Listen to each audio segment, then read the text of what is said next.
In 1934, a 50-year-old Alexander Bustamante returned to Jamaica after spending most of his youth in Cuba, Panama, and the US. He came back to join the fight against the oppressive working conditions and was made treasurer of the Jamaica Workers' Union. It was an organization established to champion better working conditions for labor rights and low-skilled Jamaicans. 3 years later, in 1938, the notorious labor riots ensued. Sugar fields were burnt, nationwide worker strikes, and nationwide protests. It was total chaos. The police and British troops intervened to quell the uprising. 46 persons were accounted dead and 429 injured. A mass unionization of workers across the island followed after the aristocrats gave in to the terms of the workers, led by Busta-Manley. The riots stemmed from poor working conditions coupled with the low wages and little to no opportunities for wage growth. The economic machine of the day was agriculture, and 90% of the lands belonged to the 20,000 aristocrats, while the other 1.1 million of the population had to fight for the scraps. This led to a mass migration into cities, creating the slums and ghettos we have come to know and love today. Busta-Manley used the events of the 1938 labor riots as a stepping stone to unite the workers and tradesmen unions of Jamaica under one umbrella to form the Busta-Manley Industrial Trade Union, which formalized Jamaica's labor movement.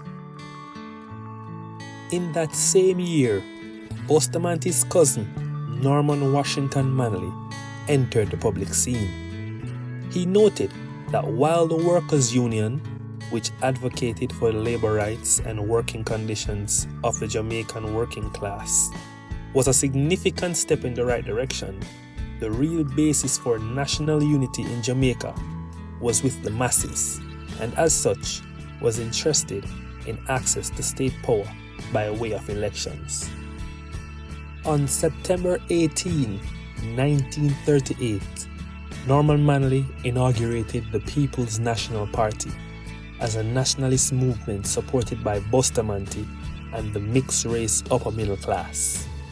The PNP's political ideology encompassed socialist ideas similar to that of the British Labour Party, where there was state control of factors of production, equality of opportunity, and a welfare state. On September 8, 1940, Busta-Manley was imprisoned for his alleged role in leading the 1938 labor riots under the Defense of the Realms Act.